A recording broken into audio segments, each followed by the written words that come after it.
Also, National Password Day. There's a lightsaber around here somewhere. How safe are you with your passwords? Are you changing them often enough? Doing it regularly is a simple thing, but it can feel like a real hassle. For National Password Day, we wanted to get some password tips from a professional. So here's a look at my conversation with tech expert Burton Kelso. Between websites and your phone, think about how many times a day you have to either remember an old password or create a new one to log in. It happens to all of us, usually several times a day. And today we are celebrating National Password Day with technology expert Burton Kelso. Burton, thanks so much for taking the time this morning. Grace, thanks for having me. Absolutely. So, you have some password tips to share with our viewers. Let's start with how often we should be changing out those passwords. Well, it should be weekly, but realistically, you probably should change them once a quarter.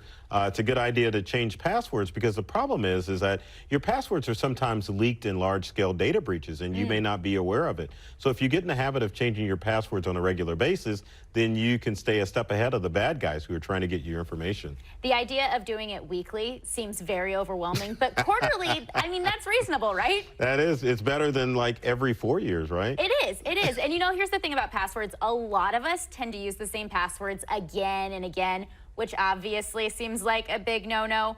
Why should we think about passphrases instead?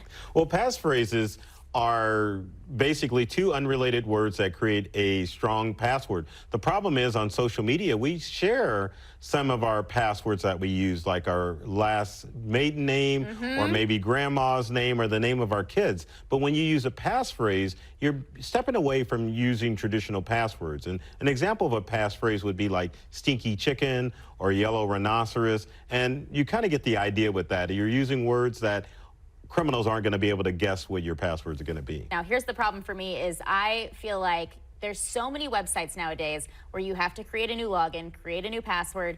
It gets hard to keep track of them all. What's the safest way to keep track of our passwords? Well, some people would say that old dictionary at home, but realistically, you probably need to use a password vault or a password keeper.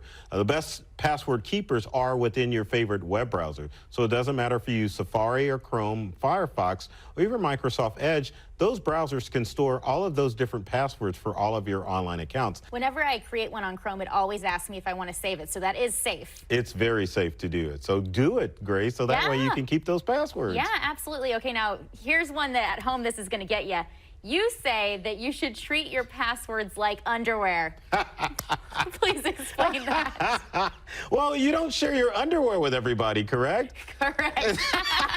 So you don't want to share your passwords either. So make sure that you only share your passwords with yourself and maybe close family members. If you ever get an email or a voice call that's asking for your passwords, don't give it away. It's usually criminals looking to get that information so they can log into your accounts. Certainly makes sense, and definitely some good tips to keep in mind. Thanks so much for joining us today. Thank you, Grace. And remember, don't share those passwords with anyone.